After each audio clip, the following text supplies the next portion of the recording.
Okay, story time. I'm going to tell you a little story about one of my transactions that I will tell you what I I don't know how my client made it through. So, last year I helped a client buy a house, and he came from a referral from a past client, and thank you very much. Love referrals, and 90% of my business is referrals. And there was not a lot of inventory on the market, and he wanted a specific neighborhood, and it happened to be the neighborhood I used to live in. It was a neighborhood that his friends that referred him live in, and it's a great neighborhood here in Charlotte, in East Charlotte. And so I was like, yeah, let's do it. And his price point was, I don't want to say it was lower, but for the neighborhood, it was on the bottom end of that neighborhood, just because that neighborhood, had gone up a lot in the last few years. So we went out looking, and then we went outside the neighborhood, and, I tried to like tell him like, oh, well, this is like kind of like, Windsor Park, because that was the neighborhood. But we stayed in East Charlotte because he wanted to be closer to his friends. And he got really discouraged. We made an offer on a house that needed a lot of work, and we didn't get it. And then we went out some more and looked at some more houses, and he was getting more and more discouraged. So I decided to go on the MLS and look at what had expired. Are there any expires in the neighborhood? Whatever. And I found one. So this house had been under contract. It came off and went back on. It went under contract, came off, and it wasn't back on yet. Called the agent, and they said, oh, yeah, we're putting in a new HVAC unit. I said, oh, that's great. Well, can we make an offer while you're off market to see, if we can get this, like we can come to terms. So we made an offer, and it got accepted. And then we did an inspection. Oh boy. I mean, if it could have been broken, it was in this house. And this was a house that was a rental. So the owners had owned it. They were a corporation. They owned it as a rental. They were under contract and back out one time. So you would think that there would be some disclosures on what they found in their previous. And I asked, and they said, oh, no, they never gave us, any information. So whatever. So we're talking about dead cats underneath the house. The HVAC system, needed to be replaced. The ducts were leaking. There was water in the crawl space. There was leaky pipes for the plumbing.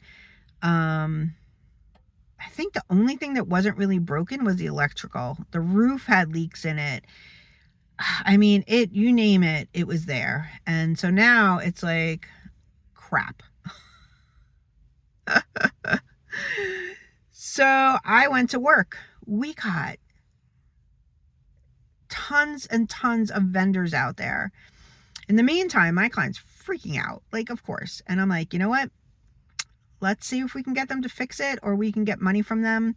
Let's see what we can do. And it took 2 weeks, and we got $25,000 from this seller to put on a new roof, to fix the leaks in the crawl space, to fix the plumbing leaks, to fix, I can't even remember what else was wrong with it, but there was so much. I mean, it was just like one of those things where it's like overwhelmingly so much that you're going to miss something. So we went through that inspection report 800 million times.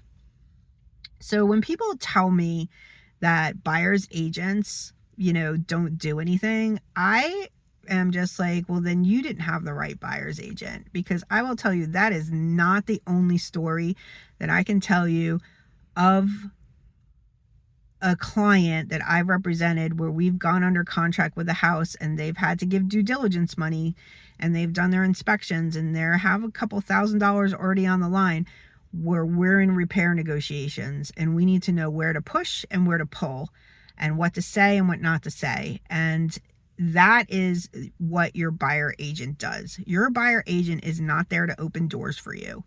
That is not their job. Their job starts when you find the house. You can look up on Zillow what houses you want to send them. Like, the internet makes it super easy for you to do that. So you don't need somebody to send you houses. You need somebody to do the work once you find the house, right? So anyway, Maureen Mahood, broker owner of Sell Your Home Charlotte, here in beautiful Charlotte, North Carolina.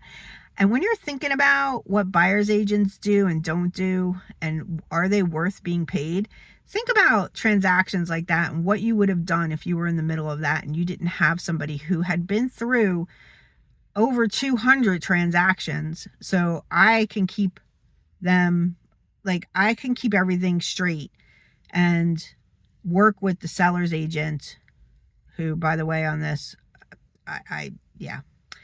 Anyway, I'm not saying anything bad about other agents on this video, but who you hire matters. So buyer's agents, buck up. It's going to be okay. Maureen Mahood, broker owner of Sell Your Home Charlotte, here in beautiful Charlotte, North Carolina. And everybody have a fantastic day. I am about to go let the dogs out.